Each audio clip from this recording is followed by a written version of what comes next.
And our other top story, thank you. Of course, we're watching now Brigadier General Blaine Holt with us, and also Dr. Walid Phares, Newsmax contributor. So, gentlemen, we have a situation where we got intelligence that Iran was ready to hit Israel.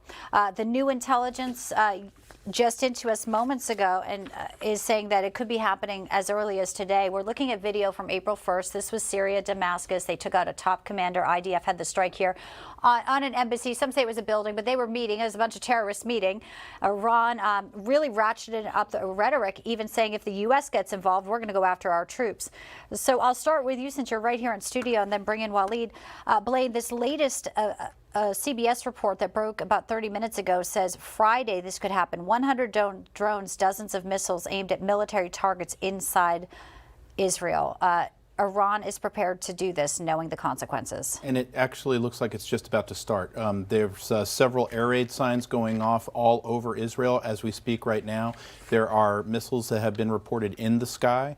This could be underway right now. But, you know, Iran has been back and forth on the rhetoric and their threats against the United States, saying we better stay out of or else.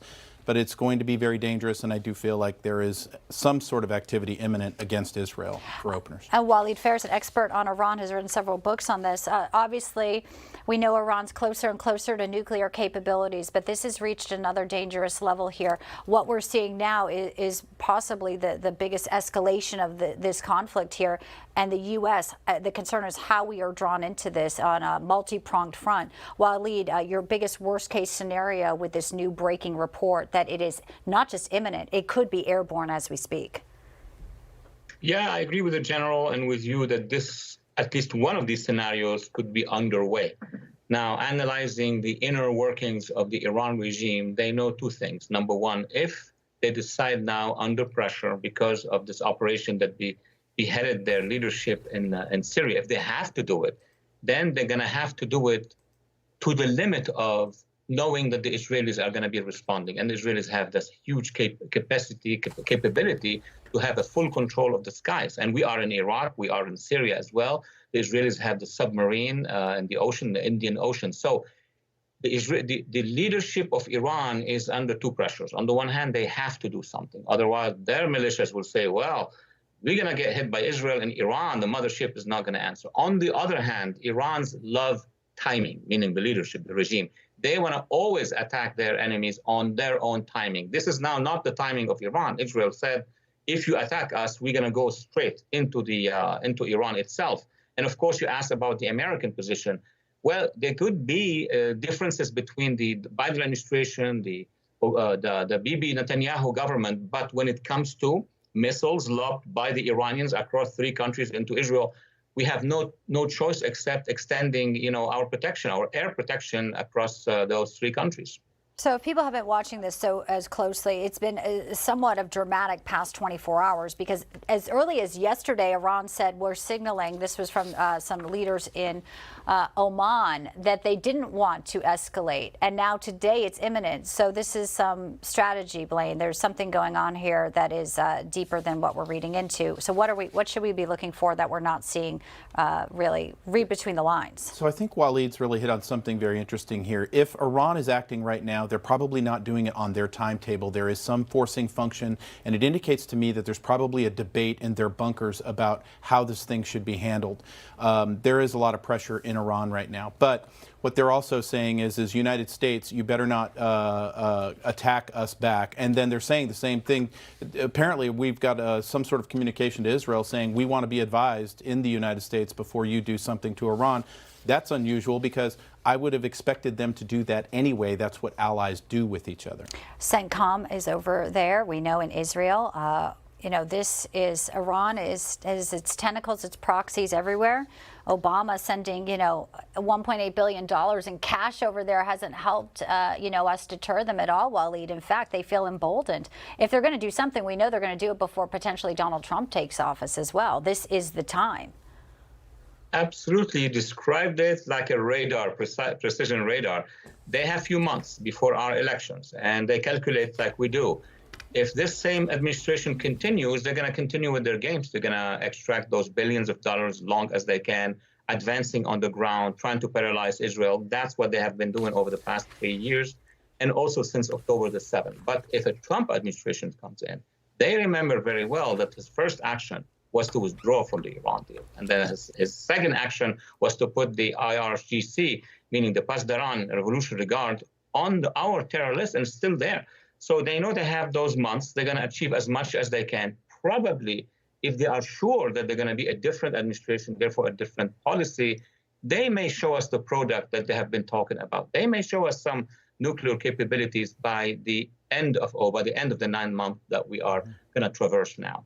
That is really frightening. And also, we know the IDF is superior military right now. So, I mean, they're going to strike back. And this is, again, we have to underscore, this was, October 7th was unprovoked. This is a defense that they had to take. So where we're at right now, also back here in our homeland domestically, there's a lot of concern about, what cells could have been coming over now that Joe Biden's had an open border since the beginning, since Donald Trump's left office.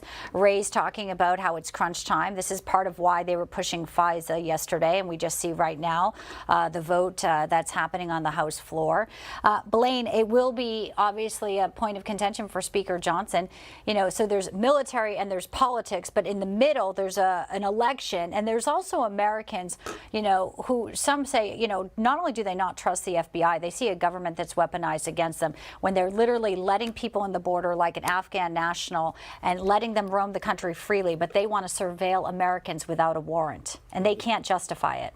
This is not 9/11. And after 9/11, there was so much confidence in the government at that time that they had not violated people's rights so commonly. And now we see everything from soccer moms to having their doors batted in and people being investigated. 1% of hundreds of thousands of FISA actions is way too many. So the Constitution lost today, and part of winning against the terrorists is reasserting our freedom and our Constitution and having free Americans. That's how you win. You don't win by having everybody spy on everybody.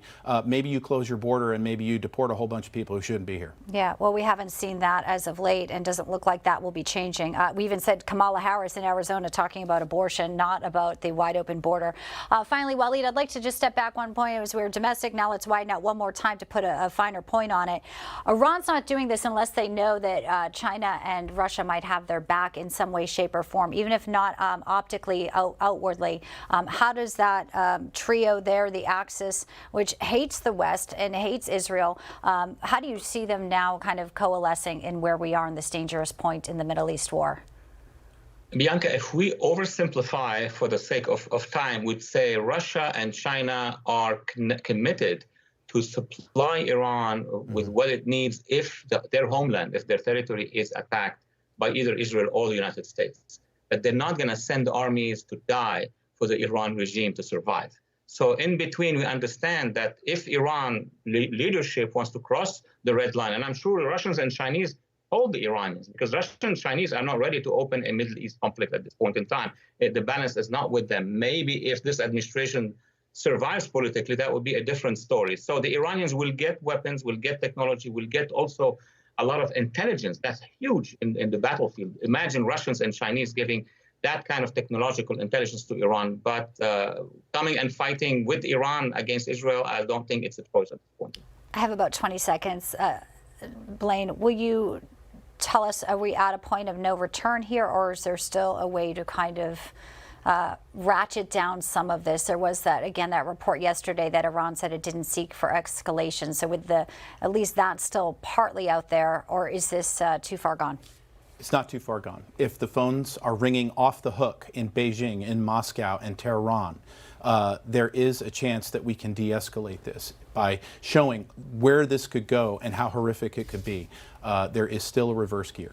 Well, we're watching it very closely, obviously, minute by minute. New information's coming in, but great analysis and wonderful to have you both in. Blaine Holt, Walid Phares, Newsmax contributor, some of the brightest with us on these ever-growing topics now, unfortunately, in the war in Israel and also conflicts around the globe under Joe Biden. Thank you both. Thank you.